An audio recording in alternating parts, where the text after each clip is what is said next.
আসসালামু আলাইকুম। আশা করি সকলেই ভালো আছেন। প্রাথমিক শিক্ষা অধিদপ্তরের নতুন একটি নিয়োগ বিজ্ঞপ্তি প্রকাশ হয়েছে, যেটা 14 আগস্ট কিন্তু প্রকাশ হয়েছে। ফুল ভিডিওটা আপনারা যদি দেখেন, আপনারা আশা করি বিষয়টা বুঝতে পারবেন। কি পদে নিয়োগ ছাড়া হয়েছে এবং যোগ্যতা, আবেদনের বয়স, আবেদনের প্রসেস সবকিছু কিন্তু আপনি এই ভিডিওটা যদি ফুল দেখেন, বিষয়টা জানতে পারবেন। তার আগে আমি বলে দেবো, অবশ্যই যদি আপনি আমার চ্যানেলে নতুন হয়ে থাকেন, ফুল ভিডিওটা যদি আপনি দেখতে পারেন, বিষয়টা জানতে পারবেন এবং আপনি যদি আমার চ্যানেলে নতুন হয়ে থাকেন, অবশ্যই চ্যানেলটা সাবস্ক্রাইব করে রাখবেন। সকল ধরনের সরকারি বেসরকারি জব রিলেটেড ভিডিও পাবেন। পাশাপাশি 19তম নিবন্ধন, প্রাইমারি শিক্ষক, সহকারী শিক্ষক নিয়োগের বিষয়গুলো কিন্তু আপনি জানতে পারবেন এবং পরীক্ষায় কোন ধরনের প্রশ্ন আসে, প্রশ্নের ক্যাটাগরি, যে কোনো ধরনের পরীক্ষার ক্যাটাগরি, যখন পরীক্ষার এসএমএস আসে তখন কিন্তু বিষয়গুলো আমি জানাই দেই এবং বিগত সালের প্রশ্নগুলো কিন্তু আপলোড করি। এজন্য আশা করি আপনি আমার চ্যানেলে সাবস্ক্রাইব করে রাখলে আশা করি আপনার অনেক উপকারে আসবে। তো গণপ্রজাতন্ত্রী বাংলাদেশ সরকার প্রাথমিক শিক্ষা অধিদপ্তর, মিরপুর সেকশন ২, ঢাকা ১২১৬।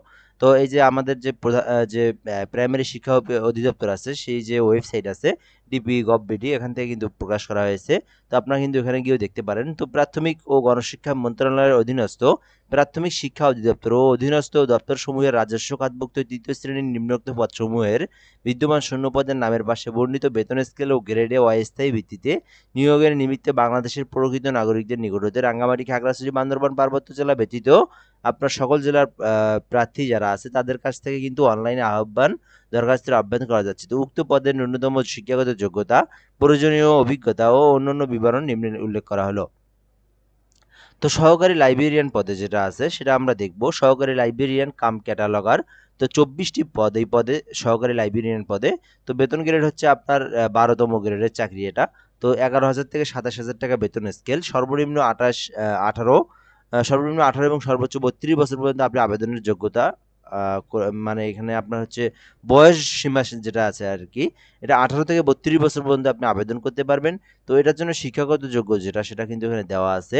তো কোনো স্বীকৃতি বিশ্ববিদ্যালয় হইতে গ্রন্থগার বিজ্ঞান বা গ্রন্থগার ও তথ্য বিজ্ঞান বিষয়ে অনন্য দ্বিতীয় শ্রেণী বা সমমানের সিজিপিএতে 4 বছরের মেয়াদের স্নাতক সম্মান অথবা গ্রন্থগার বিজ্ঞান বা গ্রন্থগার ও তথ্য বিজ্ঞান বিষয়ে ডিপ্লোমা সহ দ্বিতীয় শ্রেণী বা সমমানের সিজিপিএ, স্নাতক বা সমমানের ডিগ্রি এবং কোনো প্রার্থীর শিক্ষা জীবনে একাধিক তৃতীয় বিভাগ বা শ্রেণী বা সমমানের জিপিএ বা সিজিপিএ থাকলে তিনি যোগ্য বিবেচিত হবেন না।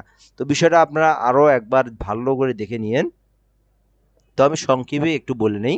তো এই যে সহকারী লাইব্রেরিয়ান কাম ক্যাটালগার, এটাতে 24টি পদ। আপনার বেতন গ্রেড হচ্ছে 12তম গ্রেড। 32 বছর পর্যন্ত আপনি আবেদন করতে পারবেন। এটাতে আপনার 4 বছর মেয়াদি অনার্স অথবা ডিগ্রি পাস করলে আপনি আবেদন করতে পারবেন। কিন্তু আপনার আবার ডিপ্লোমাতেও আপনি আবেদন করতে পারবেন।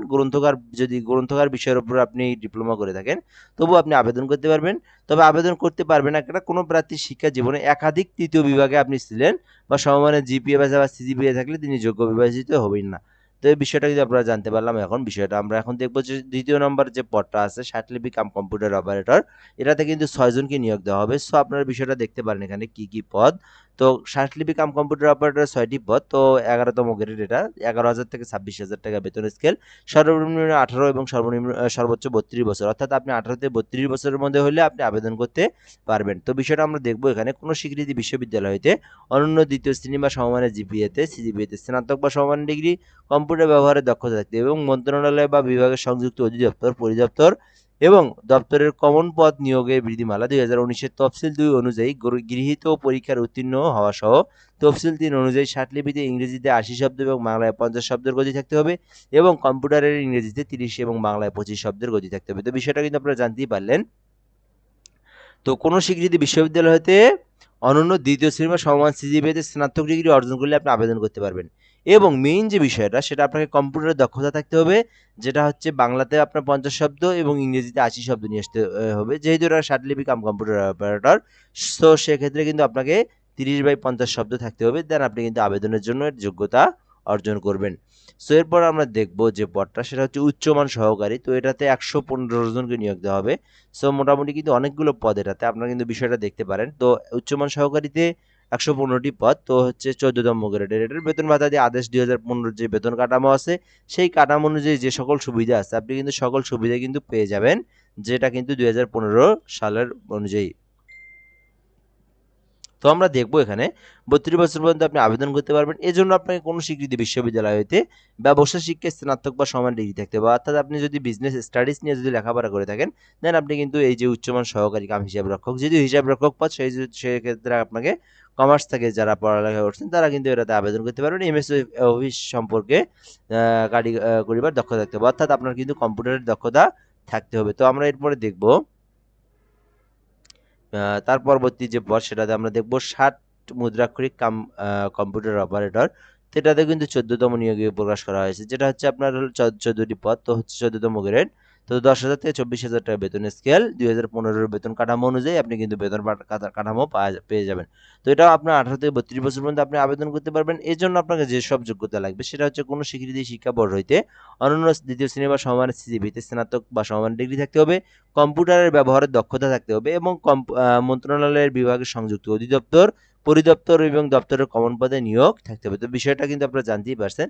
সো এরপরেও যদি আপনারা কোনো সমস্যা হয়ে থাকে, আরও যদি ভালোভাবে বিষয়টা দেখতে চান, আপনারা আপনাদের পিসি, কম্পিউটার, ল্যাপটপ হাতে যাই থাকুক, আপনি শুধু ক্রোম ব্রাউজারে আসবেন। আসার পরে আপনি গুগল বা ক্রোম ব্রাউজারে আসার পরে লিখবেন dpertelity.com.bd। এই ওয়েবসাইট থেকে কিন্তু আপনারা বিষয়টা দেখতে পারবেন এবং জানতে পারবেন, এবং কোনো সমস্যা হলে কমেন্টের মাধ্যমে জানাবেন। কমেন্টে কিন্তু আমি দেখে দেবো। এরপর যে বিষয়টা আমরা দেখবো এখান থেকে, সো এই যে এই লাস্ট যে 60 মুদ্রাক্ষরিক আছে, এটার কিন্তু আরও কিছু যোগ্যতা আছে।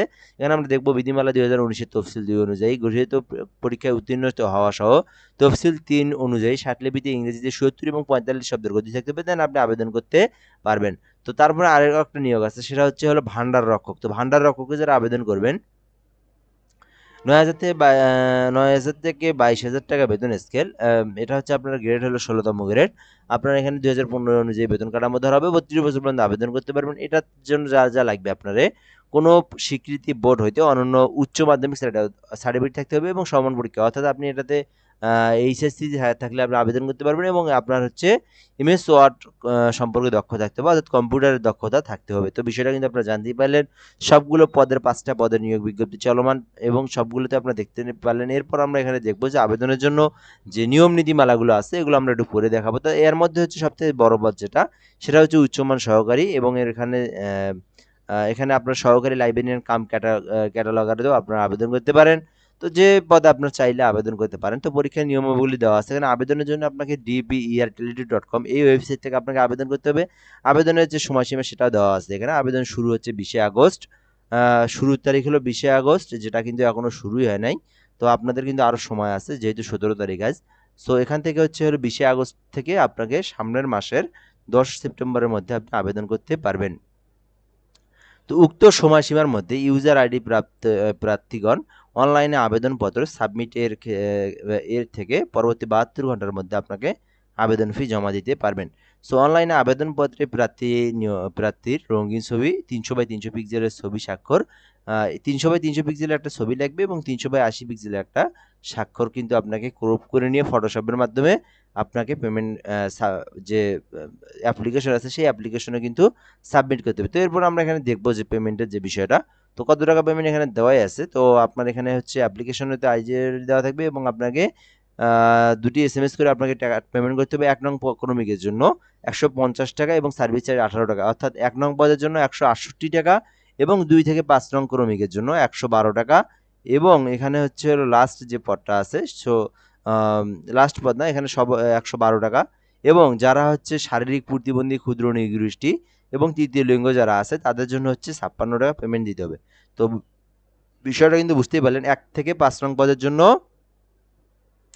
1 নং ক্রমিকের জন্য 156 টাকা এবং 2 থেকে 5 নং ক্রমিকের জন্য 112 টাকা, এবং যারা হচ্ছে শারীরিক প্রতিবন্ধী আর কি, তাদের জন্য হচ্ছে 56 টাকা পেমেন্ট করতে হবে। তো আবেদনের জন্য যেভাবে পেমেন্ট করবেন, আপনাকে টেলিটক সিমের মধ্যে টাকা ওঠানোর পরে DPER space user ID space 16322 number payment করতে হবে, ঠিক আছে।